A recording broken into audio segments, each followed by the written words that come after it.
Welcome to భక్తి ఓం channel. ఈ వీడియోలో శివుడి మెడలో పుర్రెల దండ ఎందుకుంటుందో తెలుసుకుందామా?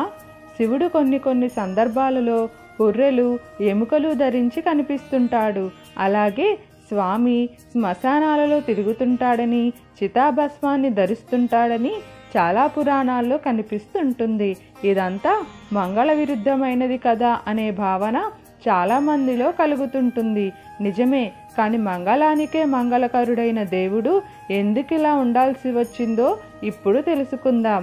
అలాగే అమంగళం, అపవిత్రత సోకున్నాయన్నప్పుడు వాటి నుంచి బయటపడి పవిత్రతను పొందటానికి ఒక చిన్న మంత్రం ఉన్నది. ఆ మంత్రం గురించి ఇక్కడే ప్రస్తావితమై ఉన్నది. సమాజంలో కొంతమంది దుర్మార్గులు దైవాన్ని ఆరాధిస్తూ తమకు మేలు చేయమంటూ పూజలు చేస్తుంటారు. మరి వారు దుర్మార్గులైతే ఆ దేవతలు వారి కోరికలను ఎలా తీరుస్తున్నారు అని ఒక సందేహం కూడా కలుగుతుంది. నిజమే, వారు దుర్మార్గులే. వారు చేసిన పూజ నిష్కలమైనదే. అందుకే వారిని దైవం అనుగ్రహిస్తూ ఉంటాడు. వారి దుర్మార్గాన్ని మాత్రం దేవుడు ఒక కంట కనిపెడుతూ దురాగతాలను చేసినందుకు తగిన ప్రతిఫలాన్ని వారు అనుభవించేలా చేసి తీరుతాడు. ఇలాంటి విషయం గురించి పద్మపురాణం ఉత్తరఖండం 41వ అధ్యాయంలో ఉన్నది.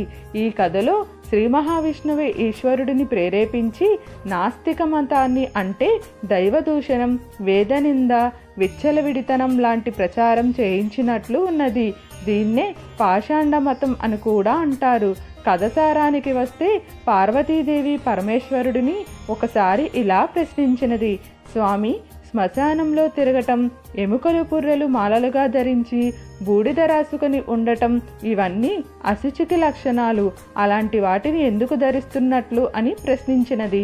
అప్పుడు పరమేశ్వరుడు భస్మ అస్థిధారణ చేస్తూ అశుచిగా ఉండటం వెనుక జరిగిన ఒక సంఘటనను వివరించాడు. పూర్వం దేవతలకు రాక్షసులకు యుద్ధం జరుగుతుండేది.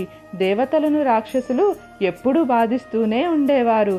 దానికి కారణం బ్రహ్మాది దేవతలను రాక్షసుల ఘోర తపస్సు చేసి మెప్పించి వరాలను పొందటమే. ఆ రాక్షసుల తపస్సుకు దేవతలు వరాలను ఇచ్చి తీరాల్సిన పరిస్థితి ఏర్పడేది. ఆ వరప్రభావంతో దానవులు వెర్రవీగుతూ దేవతలను విపరీతంగా బాధిస్తుండేవారు. ఈ బాధను తట్టుకోలేక ఒకసారి ఇంద్రాదులంతా వైకుంఠానికి చేరి శ్రీ మహావిష్ణువును శరణు వేడారు.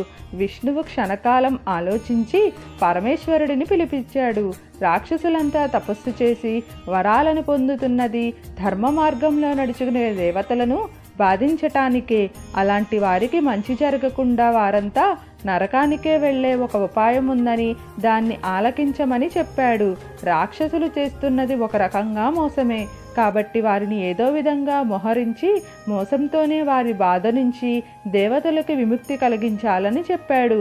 కాబట్టి వెంటనే అపవిత్రాలైన పుర్రెలు, ఎముకలు లాంటి వాటిని మెడలో ధరించి బూడిద రాసుకొని ఆ రాక్షసుల దగ్గరికి వెళ్ళి ఆ వేషంతో వారిని ఆకర్షించమని చెప్పాడు. వేదనింద, దైవనింద, సత్కార్య విముఖత లాంటి వాటిని వారిలో కలిగించమని, అలా చేస్తే ఆ రాక్షసులు పాపశక్తులే ప్రవర్తించి నాశనమవుతారని శ్రీ మహావిష్ణువు శివుడికి ఉపాయం చెప్పాడు. శివుడికి ఒక సందేహం కలిగినది. తాను అపవిత్ర వస్తువులను ధరించటం, అపవిత్ర కార్యాలు చేయటం వల్ల పాపిగా మారిపోతే తన పరిస్థితి ఏమిటని అనుకున్నాడు. ఆ సందేహాన్ని శ్రీ మహావిష్ణువు ముందు ఉంచాడు. అప్పుడు విష్ణువు ఒక సలహా ఇచ్చాడు. శ్రీరామాయ నమః అనే షడక్షర మంత్రం, అనగా 6 అక్షరాల మంత్రం ఒకటి ఉందని, సీతావల్లభుడైన శ్రీరామచంద్రుడిని స్మరించి ఆ మంత్రాన్ని జపిస్తే సన్మార్గులై వారికైనా ఎలాంటి పాపము అంటబోదని చెప్పాడు. ఆ మాటలు విన్న శివుడు వెంటనే విష్ణువు చెప్పినట్టుగా వేషధారణ చేసుకొని రాక్షసుల దగ్గరకు వెళ్ళి విచిత్ర వేషంతో వారందరినీ ఆకట్టుకున్నాడు. పాషాండ మత విధానాన్ని ఉపదేశించాడు. దానితో దైవనింద, వేదనింద లాంటివన్నీ రాక్షసులకు అలవాటు అయ్యాయి.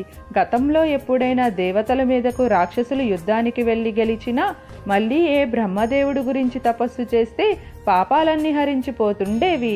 పాషాండ మతాన్ని అవలంబించిన దగ్గర నుంచి రాక్షసులకు ఏ విధమైన దైవ సహకారము లభించటం లేదు.